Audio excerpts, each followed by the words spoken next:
A scathing new report on the Uvalde school shooting is leading to new demands from the families of the victims. They want criminal charges for what prosecutors call the, quote, cascading failures of the police response that day when a gunman killed 21 people at Robb Elementary School, including 19 children.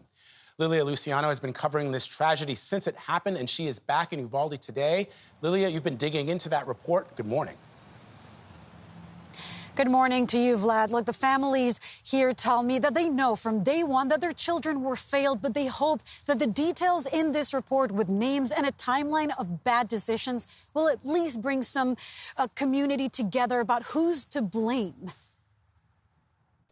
Nearly 400 law enforcement officials swarmed Robb Elementary that tragic day, but a new Justice Department report found critical failures in leadership, communication, and training in the response to the mass shooting that killed 19 children and 2 teachers. Had the law enforcement agencies followed generally accepted practices, lives would have been saved and people would have survived. After the first responding officers were grazed by bullets and retreated, tactics shifted under the command of former school district police chief Pete Arredondo, from those used to deal with an active shooter situation to a barricaded subject, a critical misstep according to the report. The DOJ found 10 events within the span of 1 hour that should have driven police to immediately stop the killing. Can you tell the police to come to my room? And a total of 45 rounds while the officers took cover in the hallway. At one point, Arredondo says, "Time is on our side right now. I know we got kids in there, but we gotta save the lives of the other ones." Time is not on the side of law enforcement. Every second counts. That failure meant that law enforcement officials prioritized the protracted evacuation of students and teachers in other classrooms instead of immediately rescuing the victims trapped with the active shooter. Associate Attorney General Vanita Gupta led the review.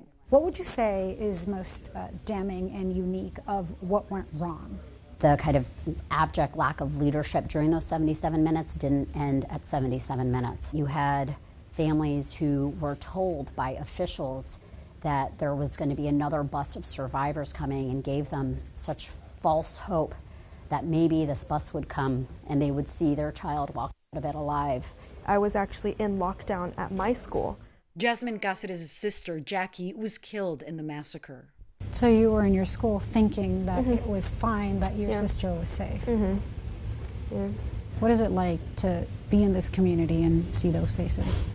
I mean, it's tough. These are faces I've known growing up, and then to know that they failed my sister.